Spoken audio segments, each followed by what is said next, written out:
Cadê o povo? Vamos chamar o povo aqui. Tô aqui convidando o pessoal. Não sei se a live travou ou não travou. O Instagram tá uma loucura. Oi, Andréia. Deixa eu chamar o pessoal aqui, convidar todo mundo. Já já o Elcio também tá aqui com a gente. Oi, Francisco. Jennifer. Tudo bem, gente?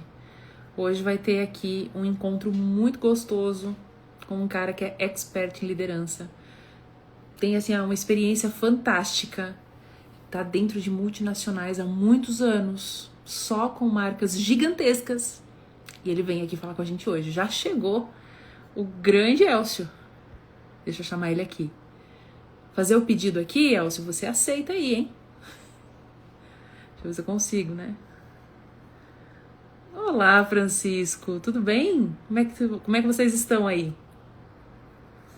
Coisa boa ter você aqui com a gente.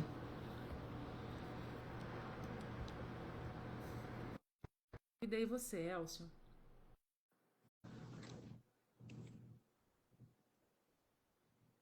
Vamos ver se você consegue aceitar. Opa, deixa eu ver aqui. Ah, tá aqui a minha câmera. Tudo bem, Flávia? Oh, que maravilha! Então deu certo? Não acredito, já desde de manhã o Instagram falhando, é isso? Oh, pelo amor de Deus, né? As IAs se revoltaram. O ChatGPT, mais especificamente, se revoltou. E ele próprio falou assim: cansei, vou meter um ataque cibernético só para ver o que acontece aqui. Ele mesmo, por conta própria, fez. E daí deu esse rebuliço nas máquinas, né? A nossa primeira revolução das máquinas a gente nunca esquece. Eu estava vendo você explicar lá num dos teus posts lá, que coisa sensacional, né? É, A hora que eu vi aquilo, eu falei: daqui a pouco o tal de um Travolta batendo na nossa porta. é verdade, né? O exterminador do futuro falando coisas para nós. Elcio, que coisa boa ter você aqui. Só para explicar para o pessoal, né? O Papo da Firma ele é recorrente. Ele acontece aí todas as quartas-feiras, às 19 horas, horário do Brasil. Nas últimas 2 semanas, a gente fez uma pausa para hidratação. Também tinha Copa, o projeto deu uma modificada. Antes ele seguia num formato, agora ele segue em um outro formato. Mas a ideia continua sendo a mesma, né? Aquela conversa descontraída com pessoas interessantes, com pessoas aí que podem trazer muitas informações bacanas para nós, tanto da parte empresarial quanto da parte de desenvolvimento pessoal, né? Nós vamos ter vários convidados aqui semanalmente. E hoje é o dia do nosso grande Elcio, que vem falar sobre liderança. Elcio, se apresenta para passa um bocadinho aí desse teu currículo, que eu sei que ele é extenso, viu? Se a gente for falar o teu currículo todo, tem que ter 5 lives. Imagina, obrigado, Flávia, é um prazer estar aqui com você. A gente sempre, nossas conversas são muito interessantes, né? Tem um problema que a gente começa a falar e não acaba o assunto nunca mais, né? Nunca mais. Dias falando, né? Essa é uma pergunta interessante, né? Porque quanto mais o tempo passa, né? Você fala, se apresente, quem que é o Elcio e tal, menos eu me defino por cargos, assim, ou por funções que eu ocupei, né? Eu tento, ultimamente, assim, dar um foco mais em relação aos princípios e valores, né? Claro. Então, eu acredito profundamente que, assim, conhecimento, ele só faz sentido quando ele transforma as pessoas, né? Então, a gente vem buscando, assim, ter um conhecimento cada vez maior, né, dentro do nosso alcance, da nossa possibilidade, né. E eu tenho uma convicção muito forte, assim, que toda interação entre duas pessoas, elas deveriam fazer as pessoas saírem um pouco maior do que elas entraram, né. Eu sempre falo assim sobre dialética versus eclética, né. A gente vive num mundo dialético que o que eu penso, ele tem que se sobrepor ao que você pensa para ele continuar. E na eslética, não, a conjunção das duas, ela consegue trazer uma coisa maior, né?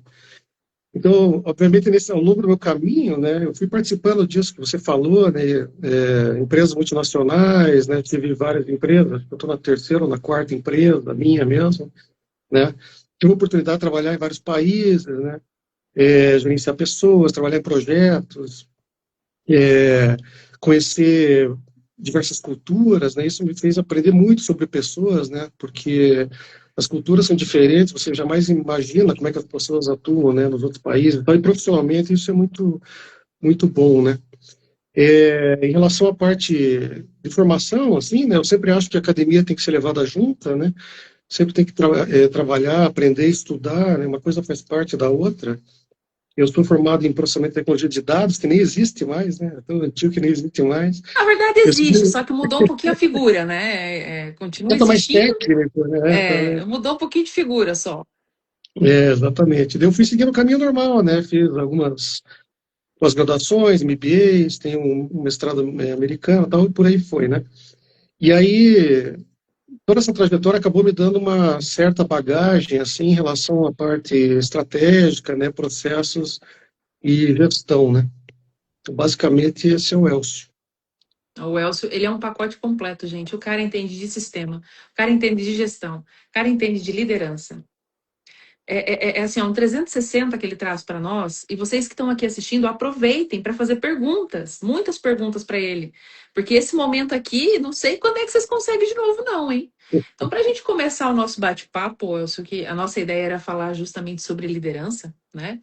Eu queria que você contasse para nós, assim, a gente sabe que a liderança mudou. Não dá mais para seguir os modelos muito antigos. Eu costumo falar que a administração em si, né, a gestão de empresas em si mudou muito. E não dá para continuar com aquela gestão da Revolução Industrial, que é o que tem nos livros.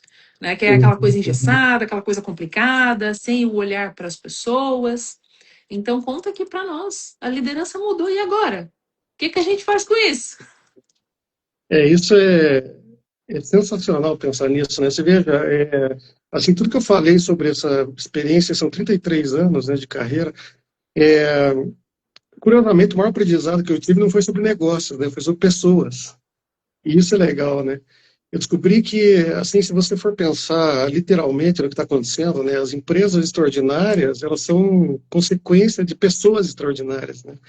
E elas não nascem prontas, na realidade, né? Se você for pensar, as pessoas, elas são desenvolvidas e transformadas normalmente por outras pessoas, né? De vez em quando por alguém que as liderou, né?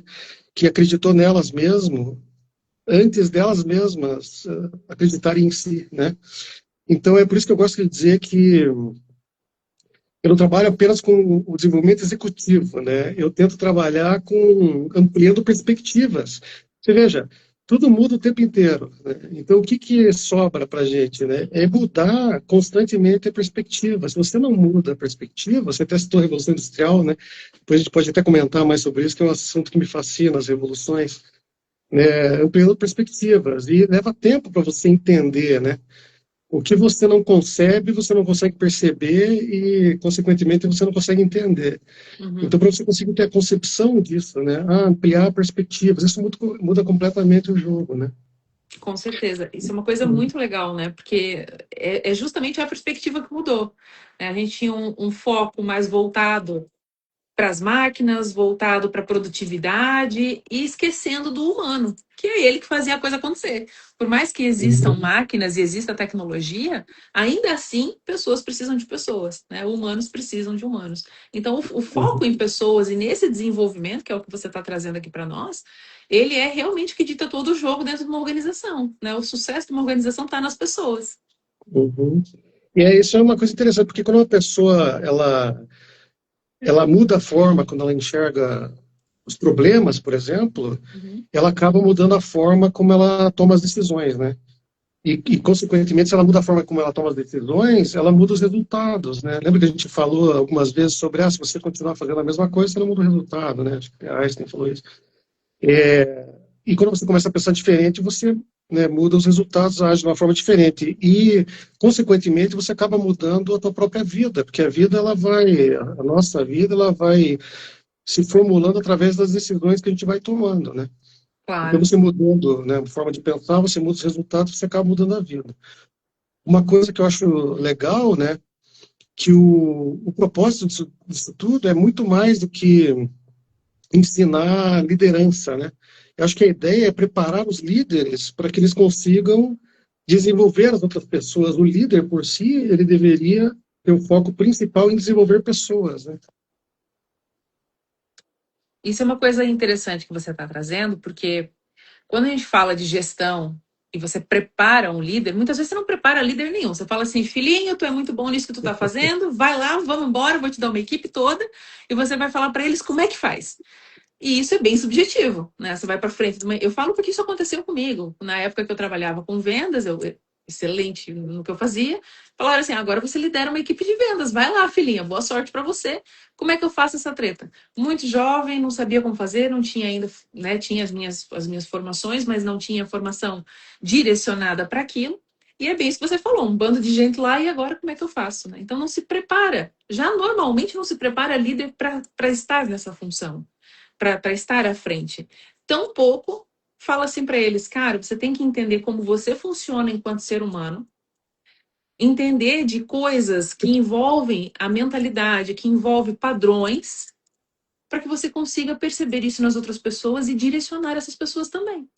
Para você poder gerir conflitos, você precisa disso, para você conseguir direcionar pessoas para o cargo certo, para as funções certas, utilizando o máximo da capacidade delas.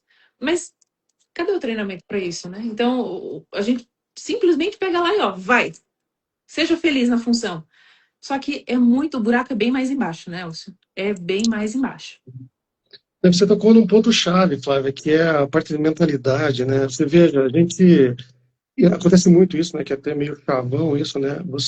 A pessoa é muito boa tecnicamente e vira um líder. Só que daí você perde um técnico bom e ganha um líder ruim, né? Por quê? Porque normalmente não se prepara o líder, ele vai aprendendo com a experiência, batendo cabeça e cometendo erros, né? Só que quem sofre com isso não é só a empresa, são as pessoas que estão sendo lideradas por alguém que não está preparado. E normalmente não é culpa, né, da pessoa, você tem que entrar de alguma maneira na parte de liderança, né? Então, quando a empresa dá a oportunidade, a gente pensa na carreira da gente e encara o desafio e acaba passando por esse processo de amadurecimento, digamos assim, né, como um líder. Mas você veja uma coisa, a primeira, a meu ver, assim, né, e obviamente isso aqui o ponto de contradição ele é aberto, né, se o pessoal discorda ou não, mas, assim, do que eu tenho percebido, Flávia, é que o líder, a primeira coisa que a organização deveria fazer é preparar as pessoas que vão liderar, né, durante um tempo, antes delas começarem a liderar, para entender de pessoas mesmo. E eu não estou falando só, assim, sabe, se você falar em perfis, né, a gente usa DISC, a gente usa qualquer avaliador de perfil, isso é o básico que o líder precisa saber. E normalmente, depois de 10 anos liderando, aí que o cara vai entender, tem perfis, né, a gente tem que avaliar isso aí, não, isso era a primeira coisa que você devia fazer. Então, para mim, ela é um pouco mais amplo isso, porque você imagina uma coisa, como as pessoas, elas formam o pensamento, né, você tem lá a tua parte lá de você mesmo, das tuas experiências, do que você passa, né, no teu dia a dia e também experiências profissionais, você tem o que você trouxe de bagagem da tua família, né, como você foi educado, o que eram valores, princípios lá dentro da tua família, e depois você levou um choque social porque a sociedade começou a te mostrar várias outras coisas que você não estava acostumado. Então, como você constrói, baseado em todas essas experiências, é o que a gente chama de idiosincrasia, né? Como que eu formo o pensamento, né? E como que a partir daí eu tenho atitudes, né? Eu tomo minhas decisões e ajo conforme esse contexto. Então você veja bem, o líder, ele precisa ter uma amplitude de conhecimento disso. Quando você consegue interpretar, porque tem vários padrões, né? Quando você consegue interpretar padrões de idiosincrasia das pessoas, você começa a identificar alguns leques de informação de como a pessoa constrói o pensamento, e você consegue entrar naquela vertente dando uma amplitude na visão da pessoa. Então, às vezes você conversa com alguém, a pessoa fala assim, nossa, eu nunca pensei dessa maneira. Como é que você sabe, né? Como é que você adivinhou isso? Agora, você, na realidade, você está preparado como líder para entender como ela constrói esse pensamento e ver as possibilidades que ela não está vendo. E nesse momento você entra com alguma coisa nova, que ela não está dentro daquela caixinha dela, e ela diz, nossa, amplia, né? Nossa, isso aqui eu nunca tinha pensado. E às vezes abre várias ideias e a pessoa toma uma direção completamente diferente. Então você vê, a gente está falando isso, e eu estou comentando isso aqui porque eu acho assim, o legado de um líder, assim, só para a gente começar, deveria ser transformar as pessoas mesmo depois que eles já não estiverem presentes.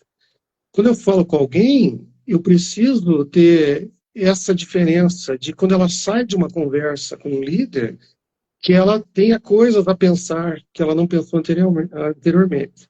Então, acho que aqui a ideia desse arte e liderar, que eu acho fantástica, é se ao final dessa conversa, assim, uma única pessoa que está assistindo, né, sair daqui pensando de uma forma diferente, né, e acreditando um pouco mais na própria capacidade de fazer diferença, eu já vou considerar que valeu ainda mais a pena, né, estar aqui tendo esse bate-papo com você hoje, Flávio.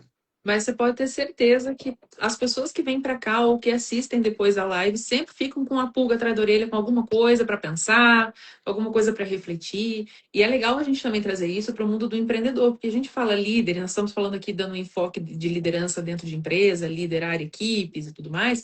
Mas o cara que empreende hoje, por mais que ele tenha uma empresa pequena, com um funcionário, ou só o eu empreendedor, né, que é o polvo que a gente chama, né, que faz tudo e mais uma coisa dentro da empresa dele, esse cara ele também tem que ter esse preparo. Então, aproveita que tá só você por enquanto e já vai treinando, já pega essas dicas aqui do Elcio e já vai olhando, porque quando chegam para mim na mentoria, os caras eles têm zero de mentalidade.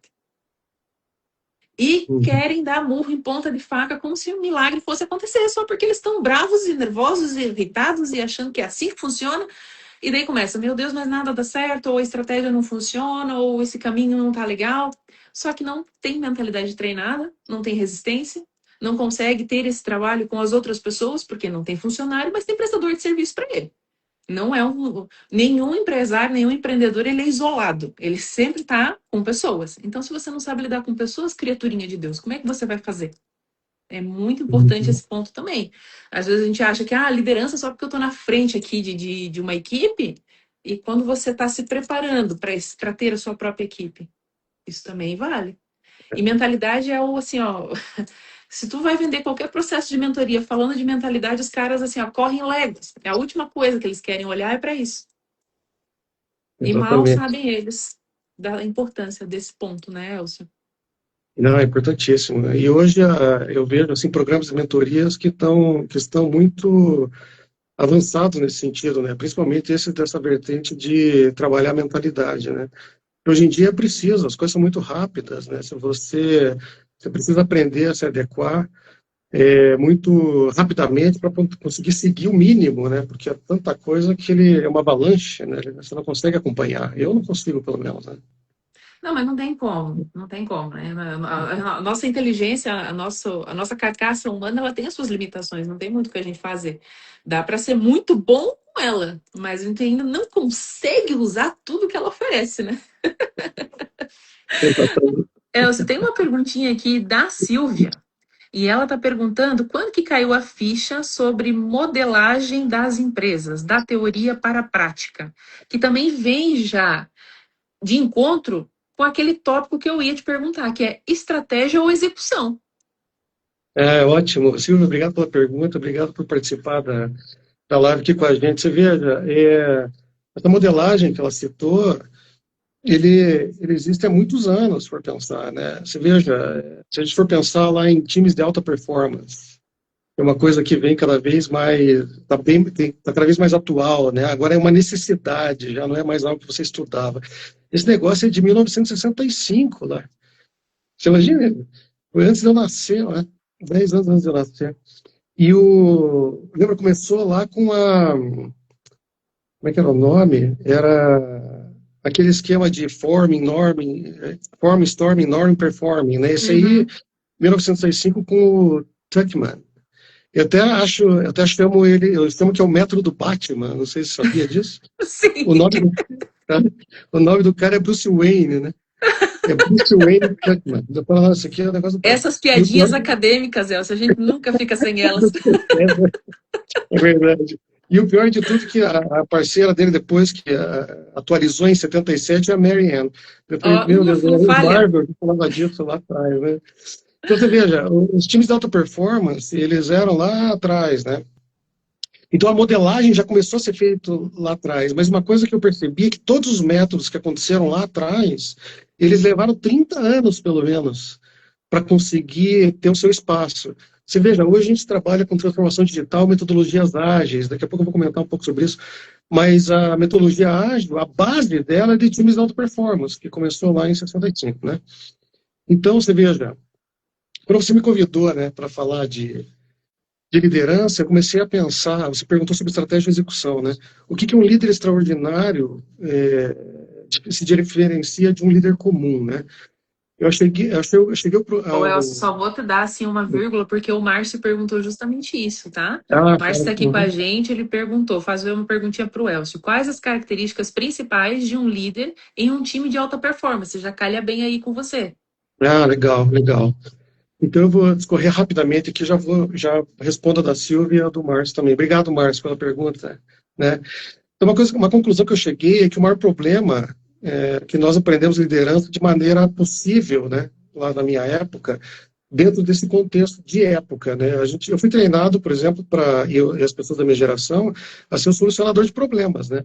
O líder, ele precisa saber tudo, precisa comandar tudo, precisa entrar na hora que para apagar o fogo, e tal, né? E durante muito tempo eles ensinaram que um bom líder é aquele que faz as pessoas trabalharem mais, né? Que ele cobra mais, né? E controla mais, sempre foi muito controlador, né? Até agora, né?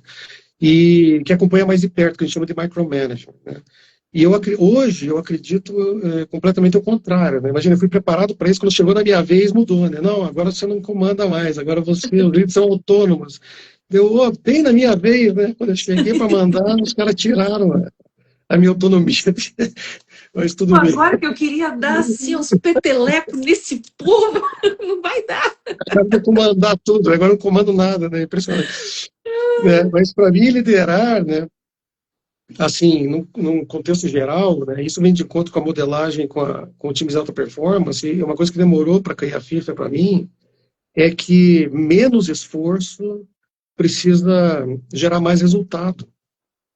Então, você veja, antigamente você trabalhava 10, 12, 15 horas, né, para gerar resultado, e os departamentos ficavam competindo entre si para quem trabalhava mais, tal, e gerava mais resultado, e daí recebia o prêmio no final do ano.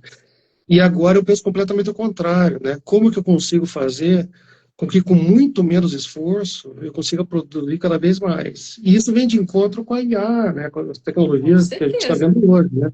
Utilizar ela para fazer essa aceleração, né? Isso vem de encontro com tudo, né? Não só com a IA, que acelera o trabalho, que possibilita essa otimização, né? Tanto de tempo quanto de recurso. Mas ao longo do tempo, imagina, não só a IA, o acesso facilitado à internet, as pessoas tendo mais conhecimento sobre tudo. Isso faz com que realmente o enfoque saia daquele regime opressor, se é que eu posso Isso. chamar assim, esse regime opressor que era a liderança, para tornar algo realmente mais efetivo e mais leve. Porque, na minha opinião, na minha humilde opinião, se o líder tem que pressionar, tá errado. Ele não está liderando criança, gente, ele está liderando adultos. Se ele tem que pressionar, se ele tem que monitorar 24 horas por dia, se ele tem que estar ali naquela pressão, alguma coisa está errada. Ou a equipe está mal treinada, ou não tem recurso suficiente, ou o líder não está preparado, alguma coisa ali está faltando e não está dando certo. Porque é bem isso que você traz, né? Hoje a gente fala dessa liderança mais leve, porque tem ferramenta para isso. Hoje dá para monitorar de outras formas, hoje dá para agilizar de outras formas. Então, por que a gente vai deixar o povo doido? A troco de quê?